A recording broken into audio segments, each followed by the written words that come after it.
everyone! Welcome back muli dito sa ating YouTube channel. Naway nasa mabuti po kayong kalagayan kasama ang inyong mga mahal sa buhay. At para naman sa mga subscribers natin na nasa ibayong dagat, nasa abroad, malayo, isang malaking sakripisyo ang ginawa upang may mabago ang kanilang buhay at buhay ng kanilang pamilya. Dasal ko po lagi ang inyong kaligtasan. GOAT naman tayo, 1931, 1943, 1955, 1967, 1979, 1991, 2003, 2015, 2027. So ano aasahan ni GOAT ngayon sa kanyang karera ngayong taong 2025? Magiging optimistic si GOAT. Magkakaroon ka ng maraming oportunidad, maraming pagkilala, at makikita ang iyong pagsusumikap. Kaya naman, magkakaroon ka ng gantimpala. It could be a promotion or salary increase. Okay? Kailangan mo lang maging tuloy-tuloy ang pag-i-improve on your professional skills, and from your professional skills actually, makakakuha ka ng marami pang tagumpay. The same thing with mga negosyante natin na mga GOAT or RAM. Asahan nyo po na magiging maganda ang pasok ng pera or hanap buhay natin. Just maintain a good relationship sa mga suppliers nyo po at sa mga customers ninyo. Pagdating naman sa kayamanan, hindi ganon kaganda tulad ng iyong karera. But, pakatandaan nyo po that there are risks kasi. May nakikita tayong mga financial loss o pagkalugi o pagkawala. And if ikaw ay negosyante, magkakaroon ka ng pagsubok pagdating sa puhunan.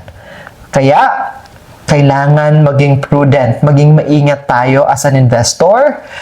May mga tuso na mga tao sa paligid natin na kailangan nating pakaingatan. Estimate the risk, maging matalino when it comes to investments. May mga kamag-anak tayo o mga kaibigan na manghihiram ng pera, o di naman kaya tayo ang hihiram ng pera. Kaya, pero pinapayuhan ko po kayo, and it is advised that you make your decisions after serious na masinsinang pag-iisip. You make a good decision after a defined thinking and analysis. So, kung hihiram ka ng pera o manghihiram ka ng pera to save your business, pag-isipan. Kung magpapahiram ka ng pera, make sure na hindi yun ang magiging dahilan na haharap ka ng malaking pagsubok pagdating sa pinansyal na aspeto ng iyong buhay. Pagdating naman sa relasyon, ship or GOAT, magiging maganda naman ang iyong pag-ibig, buhay pag-ibig at relasyon. Yung mga single na mga ship or GOAT ay makaka-expect na mahahanap nila ang mga ideal guy or ideal woman nila. And for those naman na mga may asawa na, magiging banayad ang iyong relasyon, magiging magaan at maganda ang iyong pakikisama sa iyong asawa. Pagdating sa edukasyon, magiging maganda rin ang 2025 for those ship or GOAT na nag-aaral pa o nagre-review para sa board examination, because the result of 2025 on the aspect of education is very favorable para sa mga GOAT. Kailangan mo lang ituloy-tuloy yung pagpupunyagi at pagsusumikap, and you can really make a tuloy-tuloy na progress o paglago sa aspeto ng iyong pag-aaral.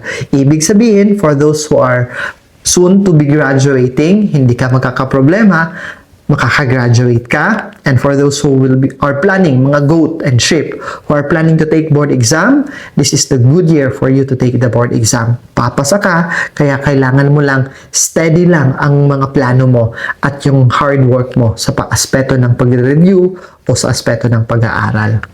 Pagdating sa kalusugan, you need to give much attention. Okay?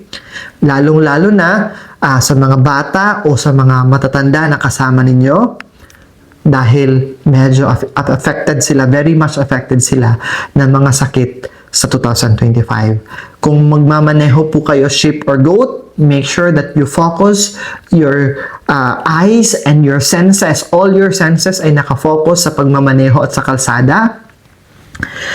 Kung hindi naman kayang magmaneho, magpamaneho na lang sa iba. You need to follow a strict healthy diet as well. You need to keep your mood happy, iwasan yung stress para maging tuloy-tuloy na maganda ang iyong kondisyon. Maging tuloy-tuloy na maging maganda ang kondisyon ng iyong kalusugan ngayong 2025. Pagtuunan niyo po ng pansin ang kulay blue kasi nandito na tayo sa kabuuan ng 2025. This is the overview of 2025 para sa mga sheep or goat. Kulay blue is para sa karera.